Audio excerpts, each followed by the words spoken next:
በዋናነት እያራገቡ ያሉትን የአቶ ታዬን ጉዳይ በተመለከተ ምንድነው የሚሆነው? ስለማይታወቅ አማራን ላጠፋ ነው አለ። ምስጢሩ ነው እንዳይቀር። አብይ እኮ የኦሮሞን ህዝብ ለ1000 ዓመት እንዳይመለስ አድርጌ ሰብረዋለሁ ያለ መሪ ነው።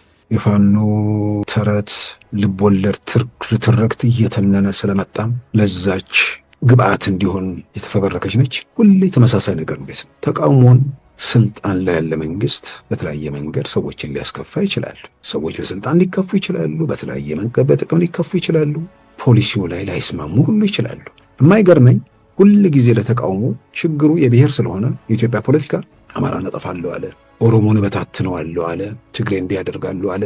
ጠቅላይ ሚኒስትሩ ከጣሊያን የመጡት ግራ የሚገባ ነገር የሁሉም እንዲህ ሊያደርግ ነው። በሐሳብ ታግሎ በጠመንጃም ታግሎ በሁሉም መንገድ ተፍጨርጭሮ ሞክሮ የከሰረና የመከነ ኃይል እንዲህ አይነት አጀንዳዎችን እያውለበለቡ አላስፈላጊ ነገሩ ስንት ማለቱ ለማንም አይጠቅምም። ለምን ምን ስላደረገ ይሄኛው ወይም ያኛው ማህበረሰብ ጠቅላይ ሚኒስትሩ በዚህ ወይም በዚያኛው ብሔረሰብ ላይ አሉታዊ አስተያየት ሲሰጡ በኢትዮጵያ ህልውና ላይ ተቃራኒ ነገር ሲናገሩ አድምጠን ሰምተን አናቅም። ዛሬ ይህንን የሚያውለበልቡት በየቦታው ያሉ ሰዎች ጀዋርን ጨምሮ በሌላው ማህበረሰብ በሌላው ብሔረሰብ በኢትዮጵያ ላይ የጠላትነት ቅስቀሳ ሲያደርጉ የነበሩ ሰዎች ናቸው።